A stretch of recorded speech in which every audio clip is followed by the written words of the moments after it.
Hey everyone, I want to do an updated video on page speed insights in terms of how can you get your website to be hitting a high score, especially for the mobile. Now please understand this is very subjective and it's not the be all or end all, and there's loads of other websites and tools you can use to test your website. A lot of it depends on your server speed at different times of the day. The fact that you could run this test 10 times in the next 2 minutes and you get varied scores. Always look at the average. If it's regularly bad, then you may need to go and inspect, but it can go up and down. On our website at the moment, I'm getting 95%. Sometimes it will be 98, 99, or 100. Just depends on the time of day I'm running it. And I'll just let you know, the time to interactive is very much dependent on our server. And the cumulative layout shift, it sometimes jumps from 0 to 0.023. It's just to do with when it moves from the desktop to the mobile.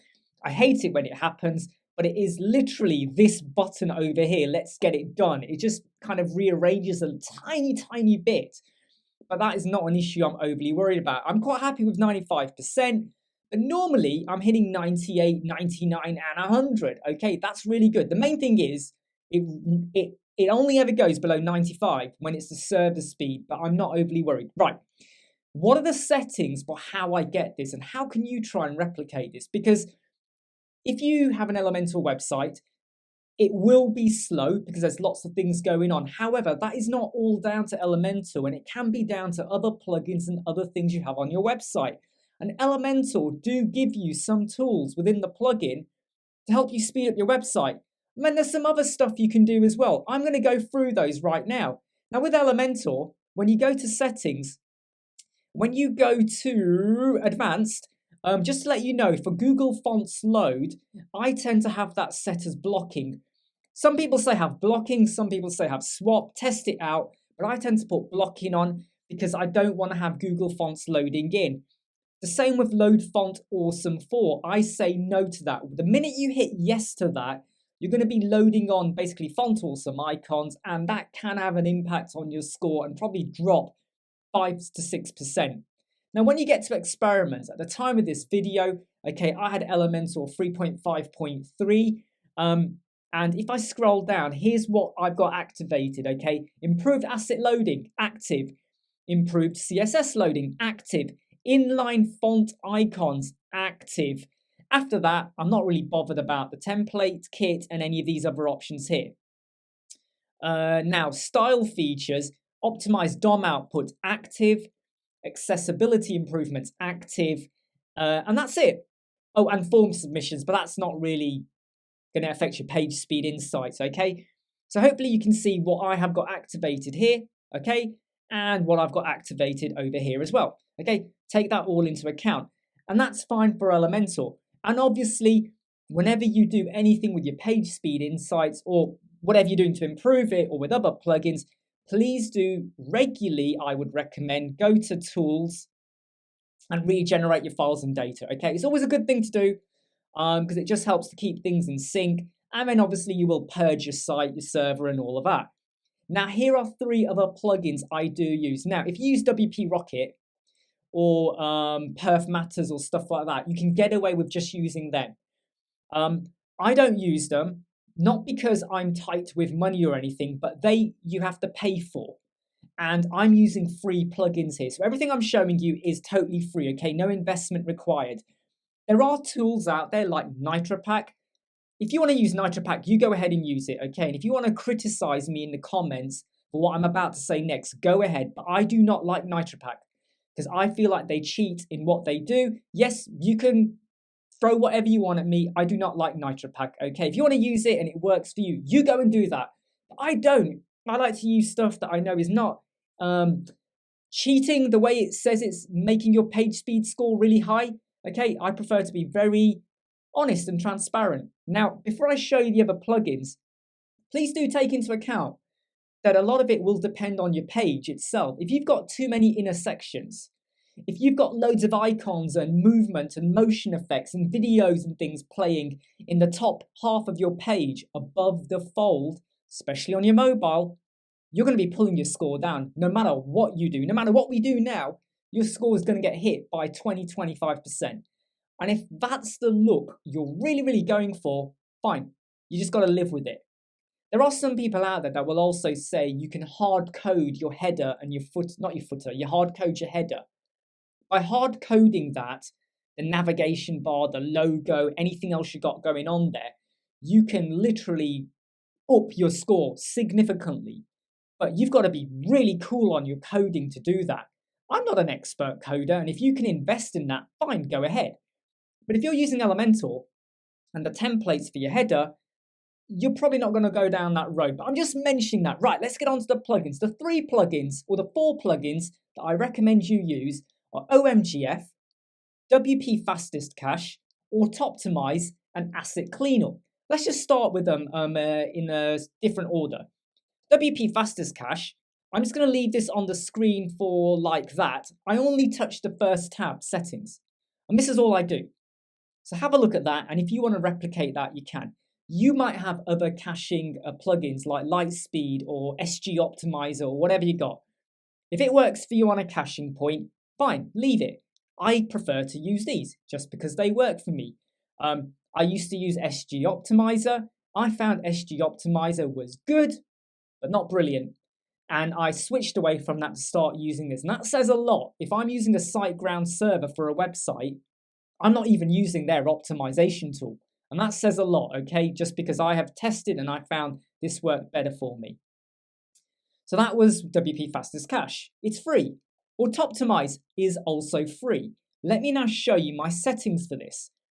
Optimize JavaScript code, aggregate, and also aggregate inline.js. Pretty simple, okay? There's nothing like to worry about there.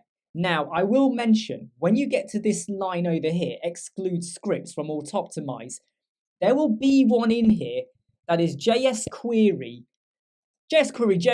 dot min, M for Michael, I for Indigo, N for nincompoop, min, okay? I delete that one out, because if I leave that in, on my page speed insights, I then get a bit of an error saying, oh, this is pulling your score down, and I delete it out. Right, let's now go down to CSS options. Here we go. Optimize CSS code. Aggregate the CSS files. I skip aggregate inline, skip the next 2, and then I inline all CSS. So that's my settings for that. Okay, go away and replicate it if you want. Make sure you have a backup before you do any of these. Down here, it will say WP content / plugins. No, not plugins, uploads.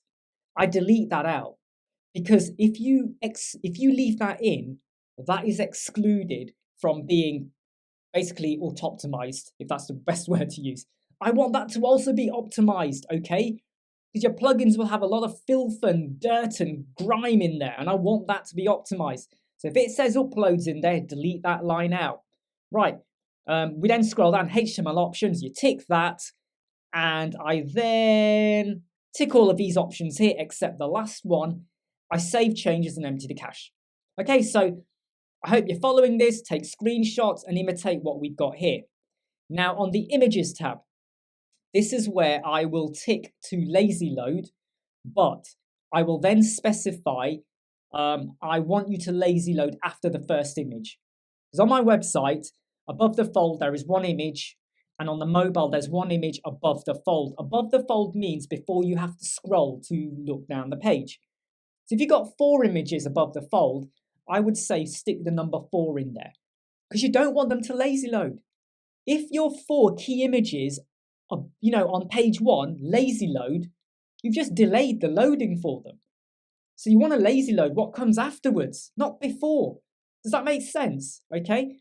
Because believe me, if you lazy load everything, when you see your page speed score, it's going to say, oh, your images, they're taking longer, time to the first byte, time before the content is fully loaded. So take that into account. The extra over here, the next thing I do is I remove Google Fonts, okay? And I will say that, you're probably thinking, well, why do I need to do that? By removing Google Fonts, you're preventing your website from fetching the font from Google. Now you're going, but Elementor has the fonts in there. What are you fetching? Actually, no. Elementor is fetching the fonts to your website from Google. So if there's a bit of a delay or friction somewhere that's causing a delay, doesn't matter how many milliseconds, it will pull your score down. And we don't want that, okay? So let's just stay on that. When you're on Elementor and you start using Lato, Montserrat, Poppins, whatever, on editor, you'll be like, hey, yeah, I've got my fonts. When you publish and go to live, everything will revert to Roboto. Roboto is the default font. So as soon as you remove, you can still pick the font, but your website on live will also be Roboto. And if you've spent time on the look of your website, you're going to go, what? It's in editor, but on live, what's happening? This is where, after you've done this, you've got to load your custom font in. And I'll show you that really quickly. You will notice down here, though, I have also preloaded something. So when you've done your website and you test it on PageSpeed Insights or GT Metrics or whatever, it might say that one of your fonts can't be fetched or loaded. And it will probably describe it like this. It's an eicons.wof. You copy the address for that. The full address for that will be your website domain URL plus loads of junk, whatever. You paste that in here. I actually paste it in two places. I paste it here and I paste it again somewhere else. And I'm going to show you that. Now, why'd you do that? Well, basically it preloads it. So not only are we going to get around the fact that we've removed Google Fonts, we're then going to load in a custom font. I'm also preloading what's related to the eicons, they call it, okay? Because if you don't, it affects your score by about 3 to 4%, roughly, okay? So this is a good thing to do. Right, so remove Google Fonts. We now need to load our custom font. Well, there's 3 ways you could do that, basically. Not 3 ways, 3 ways. 2 of the best ways to do it. You could go to Elementor. You could go to custom fonts. Basically, you want to go to the Google website, find your font, and then there'll be an option to download the font. You download the font. You come over here. You click Add New. And then what you'll do is, basically, you click Add New. And I might then call this Lato or Railway. And then I'll do Add Font Variation. So if I know on my website I'm using Lato 300 regular, 500 regular, and 900 regular, I will only load those fonts. There's no point you loading every font you get from Lato unless you're using it. So if you're not using italics, don't load it, right? If you're not using size 100, don't load it. It doesn't make a big impact, but why take up space on that? Just load up what you're using. Once you've loaded it, when you are designing your website, when you're starting to pick your fonts in global fonts or when you're doing it on the page, you could either scroll down to Railway, which you don't want to do, or Lato, but right at the top, it will now say uploaded fonts. And that's where you'll see Lato or Railway or Montserrat or whatever. You pick that. Because if you pick Montserrat further down, or Lato, that was a Google font. And you've just said, do not load Google fonts on the live site. Right at the top, it will say uploaded. You pick that. So now you're pulling through what you want. The other way to do it is if you have the OMGF plugin, okay, which again is free. There are premium versions for all of these, but I tend to just use the free ones. The great thing about this one is rather than you having to do this, where you load up your custom fonts, once you've built your home page, because usually the fonts you use on your home page will kind of be replicated throughout your website if you're in a very design-focused way. What you do is, when you've done your home page, right, you come over here and you say save and optimize. Now, when you do save and optimize, it will automatically scan your home page and it then pulls through the fonts you're using. And then it says to me, right, what do I want to preload? So it knows I'm using Lato on the home page. And it basically then gives me a list of the style sheet for Lato. I've then gone in and unselected 100, 100, 400, 700, and 900, what was this one? Italic, 900 italic. The reason I've done that is because I only want it to load what I'm using. So 300, 400, and 900 normal. So if you don't want to custom load them yourself because you're a bit unsure or whatever, do your homepage, install this, run it. It will pull over the fonts and then you unselect what you're not using, but you select what you are using. And this is a real bit of a time saver in effect for what you're doing. I personally prefer this option, right? And you load in all your fonts, but this is another option as well. Yeah, one more plugin to go through. Now, this is the asset cleanup plugin. And you'll often have heard about this. This website that I'm using at the moment, it has got quite a lot of stuff going on here. It's got WooCommerce, it's got Paid Membership Pro, it's got obviously Elementor, it's got all of these optimization plugins, and it's got some other stuff as well. The problem is though, as soon as you add WooCommerce or Paid Membership Pro or any LMS or anything like that, those plugins to your website or any add-ons, they will be loading on your homepage. Even though my homepage does not have a shop, it does not have any membership on there. Yes, it's got a link to the members area, but that's just a link. It hasn't got any membership, any WooCommerce, anything like that on the homepage. But my score was getting hit by about 15% because the plugins, they're kind of loading assets onto the homepage, even though visibly there is nothing for you to see. So this is what you need to do. When you go to asset cleanup, there's only two things I even do on here, to be absolutely honest. I'll show you. Number one is I go to local fonts. So the same script in Autoptimize, I load it here as well. Why? For some reason, I found that sometimes on just Autoptimize on its own, it was okay. Sometimes I had to load it to asset cleanup. So it's in both places, but it works totally fine, okay? The second thing I do is I then go to the page and unload anything that is not needed on that page. Now, I just want to mention something before I leave this bit. You can do the CSS and JS manager here as well. So you could argue, well, I don't need to have Autoptimize. Why don't I just do stuff over here in minimizing the CSS and the JS scripts and all of that? I have found that if you start doing it here, you're going to need the Pro version. And I did not find it as good as using Autoptimize. That's just my opinion. If you disagree and you want to use it on here, go ahead and do it. So what you do is while you're in CSS and JS Manager, this is a little bit weird why they've got it set up like this, okay? When you click on this tab, even though we're not using it here, you then go to Pages. And when you're in Pages, you'd put in the page you're looking at. So it might be services page or whatever the URL is, okay? So I'm just going to go over here and I'm going to type freebies and it's going to pull through all those pages that I want to unload assets for, and I could do it there. But if you're only worried about the home page, because that's actually the key one, you click on home page and it will now load through everything where an asset is being loaded. So when I go to home page now and I scroll down, I can basically see here 3D Flipbook. It's a plugin I'm not even using. It was just for testing and I'm going to get rid of it. If I was keeping this and I have not got a PDF or a page like that actually visible on the home page because it's on a different page, I would unload it. So that's not unloaded from my home page. Why does it need to be there? And then when you start to scroll down, you're basically going to look, let me unload that as well.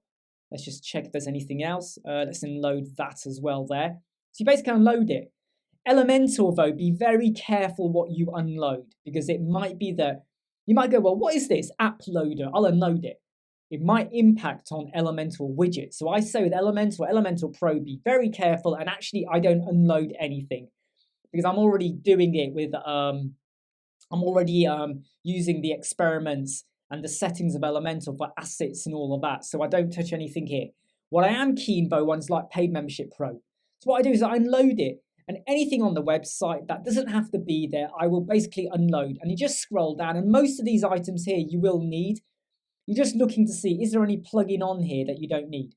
And when you've done that, and you regenerate your CSS, and you purge your site and all of that, and you do your page speed insights, if your score is like in the 60% or 50, 40%, you should be in the 90% bracket, going towards 100%.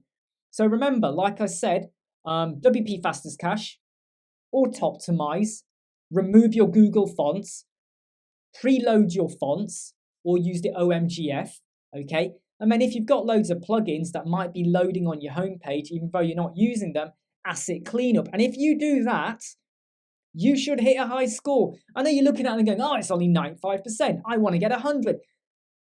Depending on the time of day, I would hit 99 or 100%. It happens, okay? And I've proven that in other videos. And this website, this page, it's got images, it's got text, it's got some motion effects going on. It's not an overcomplicated website, but it's got a lot more on there than other websites I've seen out there that just have an image and word. And that's it, and nothing else. There's a lot more going on here. And to be honest, you don't really want your homepage to be too complicated, because it can switch people off. Okay, too busy and people go, oh, I don't like that, and they run away. I hope this helps you with your page speed scores in terms of the tools and plugins I use. Look forward to your comments, and I hope you like, subscribe, share, and follow. And good luck with going out there to get that higher page speed score. Take care, I'll see you soon.